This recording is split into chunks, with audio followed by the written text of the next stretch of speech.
গ্রামের বহিন সব ঘুরবে আর ওখানে হুর হুর করে মারবে, মারবে কি মারবে না? মিথ্যা কথা নয়। এখন নাই মৌলানা বলবি, আমরা তো যুবক রাস্তাতে ঘুরেছি চলেছি।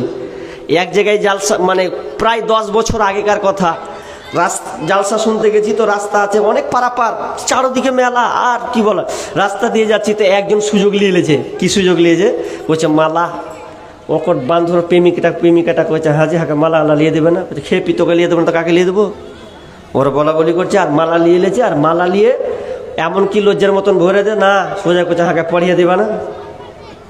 লোকের সামনে মালা কিনলো আর কিনে কইছে লাও তোমাকে গলায় দিলাম, বেহায়ার মতন একদম ওই মেয়েটাকে মালা পরিয়ে দিল জালসা দিন। কি খুশি! ও জালসা শুনতে এসছিল, তার মানে ও পর্দা সম্পর্কে এখনো বুঝেনি, ও সচেতন হয়ে আছে। বন্ধু আমার, কথাকে ভালো করে কান লাগান, যারা চারদিকে ছিটিয়ে আছেন কানে আমার সাউন্ড